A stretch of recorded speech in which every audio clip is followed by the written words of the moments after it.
in any editorial job that I do today.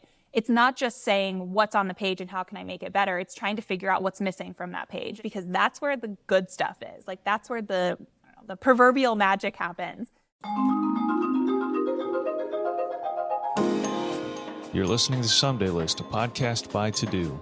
Every month, we're sitting down with some of our favorite creatives, founders, and entrepreneurs to talk about what they're doing, how they got there, and what they want to tackle next. I'm your host, Evan Leon, and today I'm sitting down with Kinsey Grant, co-founder of Smooth Media. You might also recognize her voice as the former host of Business Casual, a show which she launched and scaled to 1 million downloads at Morning Brew. Now she's building a media company of her own to help other digital creators scale into their own sustainable businesses.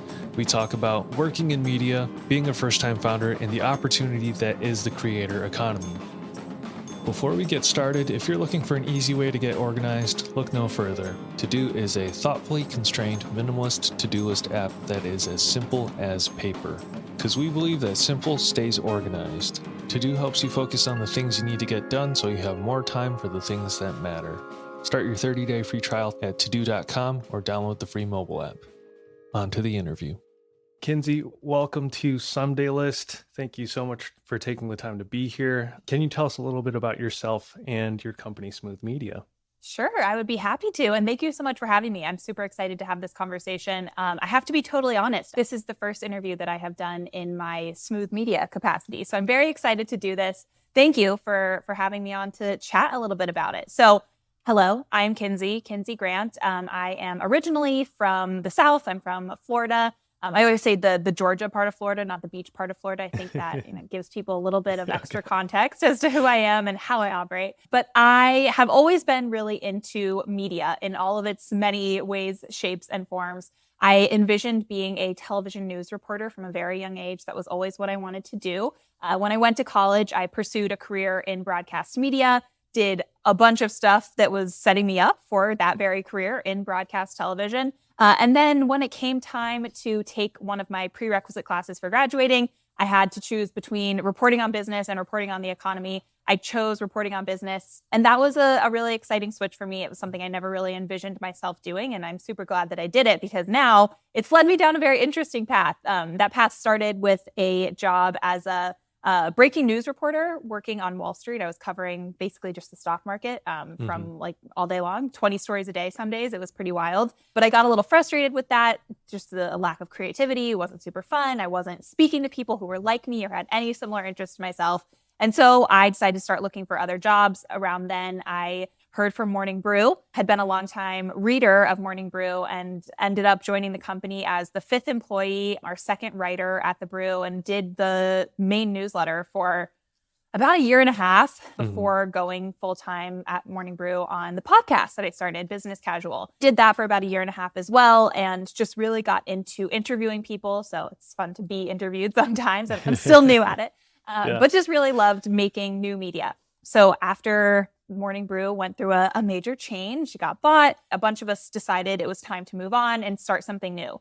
Around that time, I started Thinking is Cool, which was my first independent podcast that I did on my own.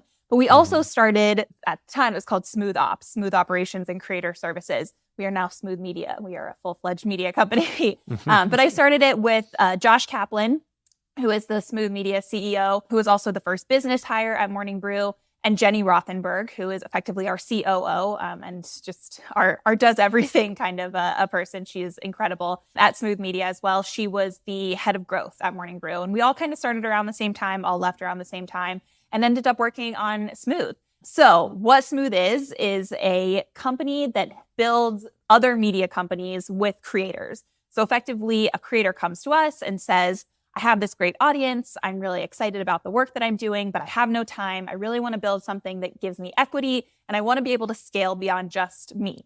That's really our specialty. We will help you build out a full-fledged media company, operationally, editorially, business strategy, all of that good stuff, kind of start to finish. But we hope there's no real end in sight for these media companies, because Our ambition is to build media companies with and for these creators that can be self-sustaining, that are going to scale beyond just them and are going to be a meaningful contribution to what can be a lot of noise from media companies these days. So that's what I do right now, work on Smooth. I am, I guess my technical title would be the content lead or content head. I edit all of these newsletters and I develop our newsletter strategy and general content strategy for all of our creators. So that is a long-winded answer on who I am and where I've been for the last couple of years. Yeah, that I am really excited to dig into all of that.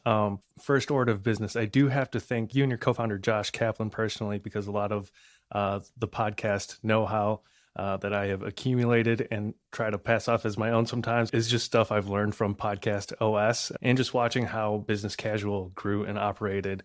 When I was actually writing the email to reach out to you, I was referencing email templates that you could put in there. I was like, I can't send that. She'll know. She'll see right through me. I appreciate it. And I'm glad it was helpful. That being said, you mentioned your time at Morning Brew, and I just want to touch on that briefly because I think it does sort of inform what you are doing now at Smooth Media. I imagine, there's maybe some overlap between making a podcast and more, traditional print journalism. But when you're given that broad mandate to just go and make this thing, and you're in charge of making their first podcast, what was the learning curve like and what was the learning process like? That's a really fantastic question. And I think this, for all of the trouble and challenges that can come along with working at a startup, I think this is really the best advantage, in my opinion, was that I really had to learn on the job about how to create a major revenue generator for a business that was bootstrapped from day one. And so when, you're a more traditional journalist, you have this hierarchy that doesn't really make a whole lot of sense, but you have an editor who tells you what stories to write. That editor edits your stories and then they go up, and you really don't have any space for the total blank page creativity. And so when I was approaching Morning Brew as a potential place to work, that was what really excited me, that I could be part of these new projects, that I could take on responsibility outside of just go write a story. So I was really excited to do it. But it was a massive challenge. And I think that it taught me a big lesson in going about content creation, not seeing what's there, but seeing what's not there. And that's been it remains a challenge, I think, in any editorial job that I do today. It's not just saying what's on the page and how can I make it better. It's trying to figure out what's missing from that page. And that was honestly the strategy that we took when we were trying to build Business Casual. And really it was me and Josh. They sat us down and they said, go build a podcast and let us know when you're done. And so we had definitely a lot of leeway to figure out what we wanted to do. But what we really had to do first was to figure out what wasn't there. And that led us toward the path of an interview-based show that was fun and was fresh and young and didn't feel stale and stodgy. And we would interview cool people and talk about cool things, and it would all be really relevant to the conversations that you were having with the people in your lives. And what we realized was that wasn't there. And so I think that was probably the biggest lesson that I've taken into the work that I do today, is just look for what isn't there just as much as you're looking at what's already on the page, because that's where the good stuff is. That's where the proverbial magic happens. And so that was definitely the biggest learning. But I think, in all honesty, it really did teach me, in addition to that, just that every new media project that you take on, every new publication, every new show, every new idea, every new series really has to operate like a business from day one. A business wouldn't go to market if they didn't know that they could find product market fit. And content should be the same way. Content shouldn't go to market if you aren't confident that you can find your way to content market fit. And that has really helped guide the projects that we decide to pitch, and of course that we decide to greenlight with Smooth Media as well. Was it at all a daunting proposition, or were you more excited than intimidated by the opportunity ahead of you? It was definitely a little bit of both. It was exciting and intimidating. And in all honesty, part of the reason that I was not scared out of doing it was because we didn't think I was going to host it at the beginning. I, in my first job, had done a lot of multimedia. Like I mentioned, I had a background in broadcast in school. And so that's why they brought me in on the conversation about the first multimedia project at Morning Brew being an audio project. I'd never done a podcast, but I'd done a lot of video. I knew how to write scripts, things like that. And so they said, we just want your expertise. And then as we started developing concepts for a show, We tried all sorts of different things that just didn't really seem to fit. We were like, okay, well, maybe we start with our niche newsletters, our industry specific newsletters. That honestly, Josh and I had built those, and a good deal of those as well. He was the business strategy. I edited all of them. So we were like, well, why don't we just start with those? It's a smaller audience. It can be more specific. And we realized that we were leaving a ton on the table by kind of like hamstringing ourselves, in all honesty, from the jump. And so we were like, all right, well, do we do just like a show for every Morning Brew reader? And what we ended up building. I had a lot of experience interviewing people. I really like doing it. I really enjoy interviewing in front of a microphone or a camera. And so that was the next logical step, would be that I hosted it. But I think part of the reason I wasn't that scared is because like, oh, this was just something I was consulting on, it wasn't going to be a career path for me. And when it turned into that, the pressure was definitely kicked up a couple of notches, but in a good way. I was a big fan of Business Casual and listener of it until the pandemic wiped out my commute, and I don't listen to a whole lot of stuff anymore. But, yeah, you and me both. You have interviewed people like Chamath Palihapitiya, Mary Barra, the Winklevosses, and Mark Cuban. Of all the Business Casual interviews you have done, do you have a favorite interview or a piece of advice that you've gotten from it?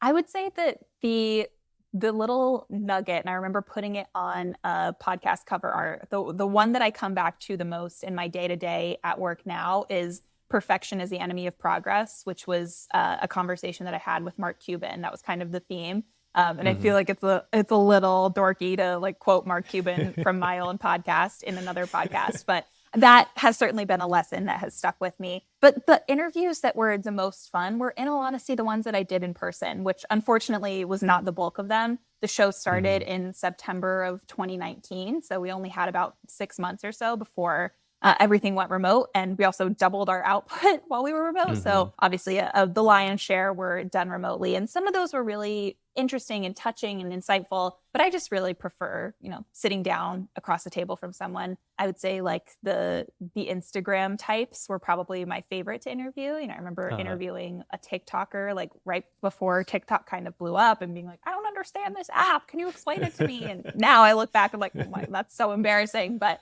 I think those were probably the most fun to do. But the ones I learned the most from were certainly the like titans of business. So when it does come time that you've decided to move on from Morning Brew and Business Casual, how did it feel to be leaving this thing that you had built from the ground up into a huge success, and that is so intrinsically tied to you and your voice and who you are? It was incredibly bittersweet. And the sweet part was that I was so excited about what I was doing. I got a really good piece of advice from a mentor of mine when I was trying to decide if I was ready to move on from Morning Brew. And he said, you have to be excited and not scared. You can't make a decision out of fear. You have to make a decision out of excitement. Are you afraid that if you stay at Morning Brew that you'll get bored or you won't be appreciated? It couldn't be a decision like that. It had to be a decision that you were just so drawn to the opportunity in front of you that you couldn't say no to it. And that was truly how I felt. So in that way, it was really exciting. And, to, again, go back to building a podcast was so much fun. And to do it with Josh again was an incredible experience. And I'm really glad that I did it. And we can get to like thinking is cool, whatever it turned into. But, the bitter part of it too, though, was that I had really poured my blood, sweat, and tears into Business Casual, and probably to a fault. I worked too hard on it. I have a better work-life balance now. I can draw boundaries a little bit better now. But when it was starting out, there was a lot of pressure knowing that Morning Brew was this company with a ton of potential, a lot of opportunity in front of it, and that I was going to become effectively the face of this big arm of the company was so much pressure. And so I really tied a lot of my self-worth, in all honesty, to how well the show was doing. And it did great. So I felt great. And then when I decided to leave, all of a sudden there was this like vacuum. Like I had nothing to base my whole personality off of. And so in that way, it was a real adjustment personally and honestly just emotionally and mentally to figure out who I was outside of being a podcast host. And that was it's a journey that I think I'm still on. But in that way, it was really tough. And to see somebody else step in, and then to see that host get replaced, and then to see that like that there were the struggles of trying to figure out what to do next with like my baby, it hurt. It was tough. It was a really difficult time. But that said, what I was doing was still so gratifying and exciting. And I really got into it right away. So I didn't have a whole lot of time to sit back and think about how sad it was. It was more like a better hop too. So yeah, bittersweet, definitely. I was listening to another interview you had done, and you referred to yourself as a reluctant content creator. Something you talk about, though, is this idea that journalists are brands in and of themselves. And you kind of touched on it at the beginning, how content creators should really start thinking of themselves as media companies. How has being a content creator, doing this sort of work, changed how you do and view your work and maybe view the trajectory of your career? Yeah, definitely an interesting development, I would say, over the last year is this idea that, to build a community, which I would say that any content that people are creating, it has to be centered around this idea of building a community. And I know community is like an overused word and it loses its meaning at a certain point, but I really do believe that that is at the core of every successful media business, whether you are a famous TikToker or whether you are, on CNBC, right? You want to have a community of people who rally around what you say and how you say it. That, requires somebody to be the face of that community. It requires somebody who's willing to be the person who gets in front of their front-facing camera and makes a video and talks to people. And that to me has been incredibly difficult. When I was at Morning Brew, there was kind of the cover of having another brand, and there were a bunch of people who were I had a social media manager. I had all of these people who were doing things for me, so I didn't really have to think about managing my personal brand. And then when I went independent, which is a trend that a ton of content creators and media personalities are doing, because there is so much more opportunity as an independent creator today than there ever has been as a creator who is working for a traditional media business, I would argue, you realize that you have to do all of that yourself. And that has been the biggest challenge for me. And in a lot of ways, that's why Thinking is Cool has kind of taken the back seat for me personally. I have loved making podcasts. I have loved doing interviews, like I've said ad nauseum on this show already, but I am not really good at the going viral part of it. The TikToks that you have to make to build that community, doing a bunch of Instagram carousels every single week and making quote cards on Canva, that just doesn't interest me. What I would rather do is do the content strategy. I would rather figure out where can this go next. I would rather have the bigger picture conversations. And I was never a very strong operator. But that is why Smooth Media was born. When I started Thinking is Cool, I knew that about myself. I maybe underestimated how much I would be willing to budge, but we started Smooth Media so that there could be people to help creators do that, because a lot of creators feel that same way too. You have something to say, you have this great idea, but to get it in front of the right people, you have to be an Instagrammer. You got to be a social media person. And that can be really draining. It can make the creative process for the actual content that you want to make a lot more difficult. And so that's typically what I mean when I say a reluctant content creator. It's not something that has ever really come super naturally to me. I can write, I can talk to a brick wall, but I just got really frustrated with the fact that I couldn't go viral, right? I can help other people go viral. I know how to make it happen, but I couldn't make it happen for myself. And that was frustrating. So that's kind of why I've pivoted a little bit more to let Thinking is Cool kind of simmer on the back burner right now and focus more on doing what I am naturally inclined to do, which is to help people stare at that blank piece of paper and figure out what to write down. I think this is a great point to pivot into talking about Smooth Media. But before we do, I want to maybe start with a basic definition and look at the scope of the opportunity that is the quote unquote creator economy. According to Linktree, there are 200 million creators globally. Another site estimates the size of the creator economy at $104.2 billion. I would love to know how you think of the creator economy and what kind of creators is Smooth Media looking to partner with. So you're catching me at an interesting time, because I have been really fixated on this idea of how to draw boundaries around the creator economy. And part of this is because we work with Colin and Samir, who are YouTubers who cover the they're creators who cover the creator economy. And they have a newsletter called The Published Press. I am the very proud editor of The Published Press, but I've been trying to figure out how we draw boundaries around what we cover. And it's incredibly difficult, because to me, everything touches the creator economy, and the creator economy touches everything else. And there's this really interesting mental picture that I have in my head where I see the energy sector, right? Or the retail sector, or I don't know, SaaS, right? These specific sectors that exist within our broader grand world global economy, right? They are so often tied to what they do specifically in that sector to make money. An energy company is really only going to make money doing energy, right? They're not going to make money going viral on TikTok. Same thing for retail. Your end goal is to sell clothes, sell food, sell whatever. But when you think about a creator, creators have hands in everything, right? Like you can have a merch line, you can have real life meetups, you can make money from AdSense on YouTube. There really aren't any boundaries to what the creator sector is. And I think that it's difficult, certainly when you're trying to figure out what is the coverage area for a creator newsletter. But I think there's also a ton of opportunity in that creators really can operate in any of these spaces, covering any of these spaces, talking about really anything without bounds. And that's super interesting to me. And I think is a big reason why I feel so closely tied to the creator economy and why I want to keep working in it and keep doing what I do. Just because like it sounds so corny, but the opportunity really is boundless. And when we think about at Smooth, what we look for in creators, knowing that definition is everyone, what we look for specifically are creators who are focused on a niche. We have tried here and there to have conversations with general interest creators. Thinking is cool, and myself being one of them, and it just doesn't work as well as working with a niche creator who can rally a community around a specific idea, a specific feeling, a specific topic.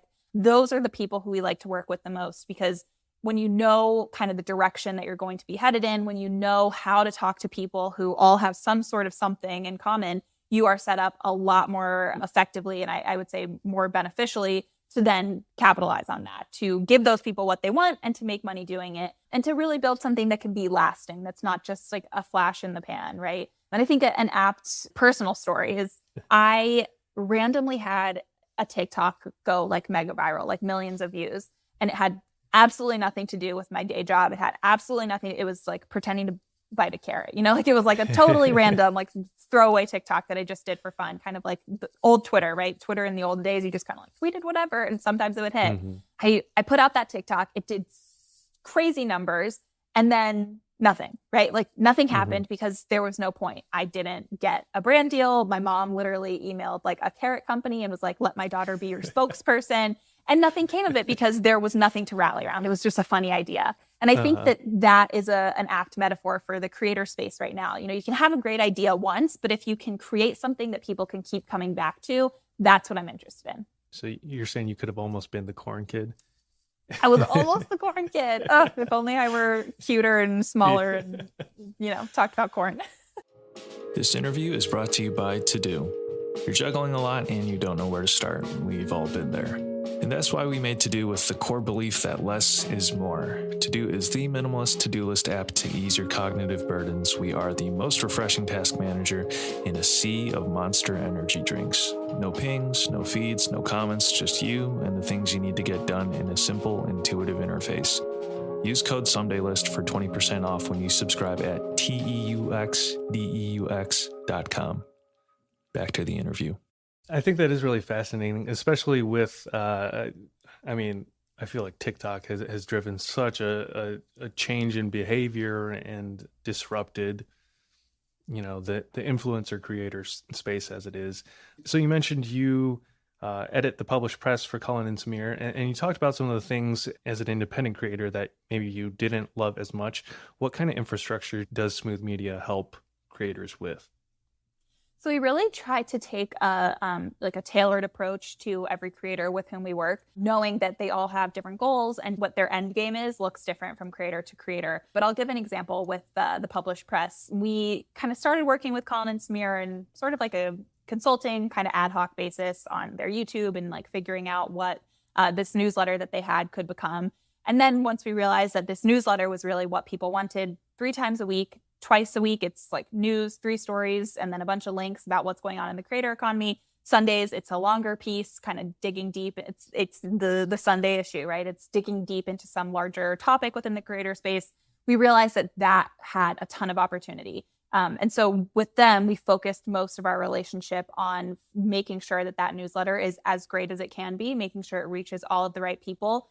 So that's like our primary goal right now. And building Publish, the media company, into something that can grow beyond just this newsletter. So while right now that's our focus, we are very realistic about the fact that hopefully if we sat down and had this conversation a year from now, we would have a bunch of different things to talk about that are all part of published media. And so within making the newsletter really great as that jumping off point, we kind of handle a lot. We manage the writer who writes the newsletter. I edit the newsletter. We take care of a lot of the like brand partnerships and placements within the newsletter. We do everything operationally to make sure it gets sent. All of that. Colin and Samir, as the creators who we first approached and who first approached us to start that relationship, they have that kind of like bird's eye view of what's going on. They get to tell us, here's where we want to take this company. Here's what we want it to look like. How do we get there? And that's where we come in and make it happen. We've talked a lot about the creator side of it, but I would love to know, what is the value prop that you're pitching to potential ad partners? I feel like it might be easy for like a Nike or some, bigger companies to spend budget on this space. But if there are people that are looking at the creator space and how to engage with it in 2023, how would you encourage them to begin thinking about it? I would say start niche and start with our roster of clients at Smooth Media. The value in having a niche community is that you're not just casting a wide net and hoping that something sticks, because not only is that ineffective, it's really expensive. And it's usually just the Nike types that can do that. And sometimes it works. Most of the time it doesn't. In an economic scenario that we're in right now, I'm going to bet on the more efficient and the less expensive way of going about meeting customers and finding customers. And that is focusing on a niche. So an example from a recent integration that we did, we just started a new newsletter called Workdays, WORKDAZE, with Rod Phil. He is Just Me Rod on TikTok. You've probably seen him. He wears the beanie. He talks about millennial humor. Yeah, he's great. And we started this newsletter with Rod that focuses primarily on improving your relationship with work. So work culture, mental health, all of that good stuff. And we actually launched with Peloton Corporate Wellness as our sponsor and had a great run with them because they knew that the people who were reading Rod's content were specifically interested in improving their relationship with work. Peloton Corporate Wellness is based entirely on, selling Peloton memberships and Peloton gear to businesses as a benefit for their employees. And so the synergy there just like made so much sense, right? That these were people who wanted to know about making work better. Peloton's entire goal is to make work better. And we could match that up and we could make it happen in a really, I think, like fun and creative way that was true to Rod's brand, but also was getting Peloton what it wanted out of that relationship. And probably not surprisingly, they had a really successful campaign with us. And I think that is a perfect example of why niche media works, even in an economic situation like the one that we're in right now. People aren't going to unfollow Rod because their 401k is smaller than they thought it would be, right? Like the S&P 500 might be down for the year, but we're still going to follow the creators and like that's not going anywhere. And so I think investing in those relationships now puts brands in a really positive position once we do get to the other side, which we always do, that they will still have a relationship with the right people and that the payoff will happen at some point, if not immediately, down the line. Big fan of Rod. Love all of his TikToks. One thing that I've always been super impressed with is while you were getting Smooth Media up and running, you were also sort of serving as this proof of concept and acting as an independent creator with Thinking is Cool. Where did you find the time? Like, how did you organize your time to do all that? How do you like to stay organized and what tools do you use to do it? So definitely, if my mom were here, she would say that I am not organized and I never have been. I think I've gotten better in my old age, but I think it's also important to kind of like cushion my answer to this around like productivity and organization on the fact that I have a really fantastic team who were very understanding of my needs in terms of time for Thinking is Cool. So I've always been a co-founder of Smooth Media. It started right around when Thinking is Cool started because we saw this need for it. But I did not start working full-time on Smooth until about a year into its existence. So we've been around for about a year and a half. I've really only been full-time, maybe full-time plus a little, for the last like 6 or 7 months. So while I was really focused on Thinking is Cool, while I was doing weekly episodes, while I was doing these like really in-depth seasons, I really only spent about 10% of my time on Smooth. And I was really lucky to have co-founders and also just a team who were willing to accept that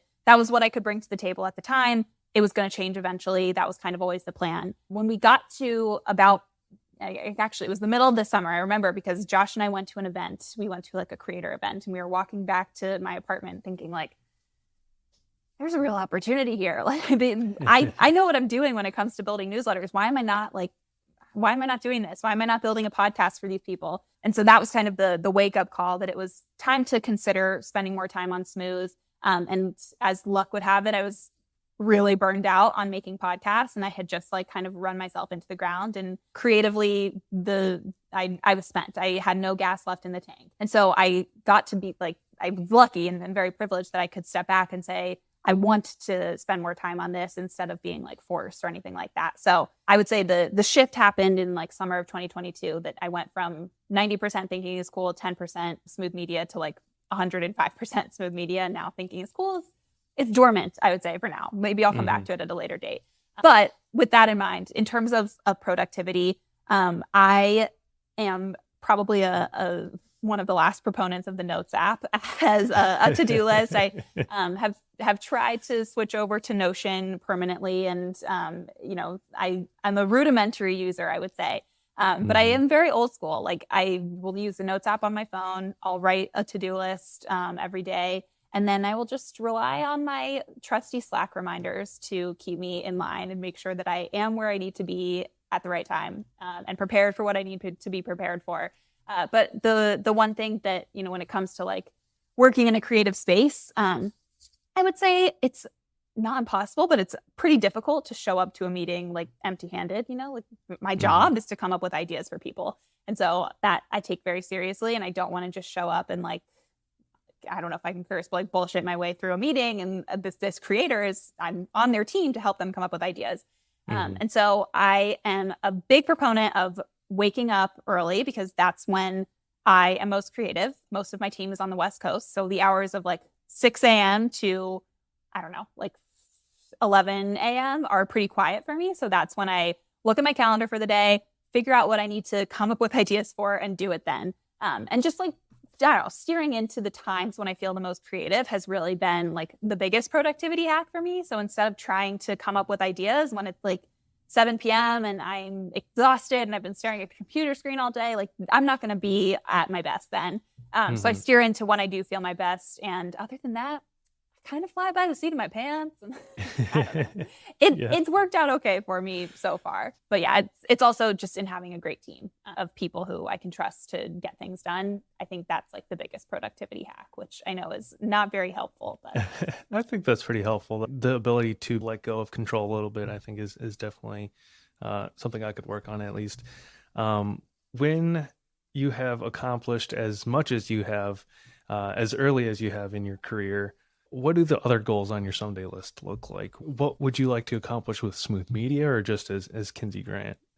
For me personally, as Kinsey Grant, my ultimate goal is to write a book. For a long time, thought I would write a book before I was 30. I don't think that's going to happen. That's okay.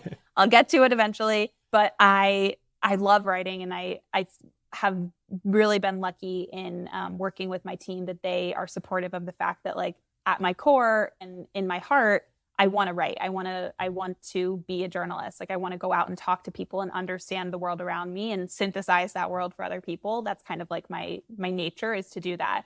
And so that is the ultimate goal for me personally, is to write the book that I have had like an outline for years to finally get it done. That will be a Sunday thing, because right now the opportunity is so enormous with Smooth that's just what I am excited to focus on, and quite frankly, what I have to focus on. And over the next year, I would say it's just growing the company, hiring more people, bringing on more clients, and being really specific in those decisions, and like being as strategic as we can, knowing that we are at a very unique moment in the economy, in the creator world, in like the tech world. And I really want to seize that. And so I think that's, kind of broad, but it's just doing good work, building these media companies, scaling beyond these like entry point projects that we've created for these creators, and doing it with people who are really, really great at their jobs. I think hiring is a huge part of our plan for the coming months and years. We just need some more people, and specifically people who are like some of our early hires right now. Our first employee, Allie, is just the definition of like the corporate rocks. They say the rock star, but like she is the rock star. She keeps everybody excited and happy to be at work, but she also has this uncanny ability to read people's minds. Like she knows what you're going to ask her for before you ask her for it. Then that's incredible. So finding more people like that, more people who are super excited about the creator economy and helping creators grow, that's definitely in our plan for the next couple of months and years. But that's the rest is unwritten, like who knows? I saw a TikTok today that was asking if people are in their plan A careers or their plan B careers. Oh, wow. And I really got to thinking about it. Like, what would be I never envisioned that I would be able to be here. Like to be a founder is so cool. And to work with people who I really like is like, not everybody is this lucky. And I'm well aware of that privilege. But I was thinking, like, what would be my plan B career? And it would be a total pivot, like nowhere near what I'm doing. Yeah. May I ask what your plan B career would be? Cheesemonger. Oh. Believe it or not, I have this dream of like, and maybe I should just add this to my personal like bucket list, but I have this dream of when I'm older and like totally tired of working the way that I work now, that I will move to a small town and open like a fancy cheese store and go to cheese school and like I love it. Like I really do love it. And I love trying new cheeses, but I want to like have a slow life. I want to open the shop at 11 and close it at 7 and like make a comfortable living, but not too much money. Like that is my ideal. So if Smooth ever goes under, which I really don't think it will, you can find me in your local cheese store. In full support of that. Not that, if it ever gets to that point. I was wondering, as a first-time founder, are there any aspects of it that you find particularly challenging, or any parts of it that you are really like jamming on that you maybe was unexpected? I think that the most unexpected experience for me has been actually like being able to create boundaries more effectively in this position as compared to being like an early employee at a startup. I feel very strongly that my like work-life balance is in a much better place now than it ever has been, which I know is not the experience of a lot of people who work in media at all, but definitely founders in like my peer group. I think it's because I have the ability to like lead by example. And I feel really strongly about that being a positive example for the people we bring onto our team. Like I don't want people working on the weekends. Like I don't want people having to work past 6 p.m. if they started working at 8 a.m. Like that's ridiculous. Like go live your life. If a third of your life is spent doing work, I don't want it to suck. And I don't want it to be more than it has to be. And so I think the best part for me has been that I can show and I can tell, right? Like I can tell people what to do, but I can also do it myself. And that has been really gratifying. And certainly there are the late nights and there's the hard work and there's the waking up really early and there's the stress. And, there have been plenty of ways that stress has manifested in my life, like mentally and physically. But I think getting a grip on that and realizing that I'm here by choice and I am so privileged to be able to make that choice has really been the wake up call for me over the last couple of months. Like my life is so easy compared to so many people my age or like even just in America, right? Like, or all over the world. I am so lucky that I get to wake up and do this every day and choose to do this every day. Like I get to make a choice to make that a positive experience. And I don't want to waste that. I don't want to like squander that opportunity. So that's been the best part. My last question for you. I know you said thinking is cool, it is, dormant for the time being. But the mission of that podcast was to dive deep into topics and make the listeners' next conversation better than their last. I was curious to know, are there any topics or headlines right now that are particularly fascinating to you that you would love to, maybe not in the near future, love to dig into? Oh my gosh, yes. I keep a running list. Like really it is my dream to revisit it someday when I just like have more time and more mental capacity for it. But here's a little secret. Before I kind of like, I didn't shudder thinking it's cool, but before I like took a step back from it, I was working on a third season about the American dream. And I even did a couple of interviews. I think I aired one of them before it just like became clear that I was not going to be able to follow through in the way that I wanted to with this season. But I had this like, I really think that like maybe this will be the book someday, but this long exploration of the American dream from as many angles as possible, with this ultimate takeaway being like, it is so broken. Like the American dream is dead and it doesn't exist, but it's not beyond repair right now. Like I still feel very strongly that we, as my generation, like as a younger generation, like change can happen and it's uncomfortable and it makes Thanksgiving dinner really awkward when you make your living talking about how capitalism is awful. And then you are also a founder, you know, like, but I think that is something I really want to get back to. And I had so many, you know, it was like, what is the American dream and what are the economics of the American dream? And how does the American dream look different for children of immigrants and for immigrants themselves? And like, just there was so much there, and it's such a rich topic that I really feel that I will come back to it at some point. So there's definitely that, but also as a noted Elon Musk hater, I wish I had a podcast right now. Yeah, so it's a topic for a whole nother podcast, but I hear you. Yes.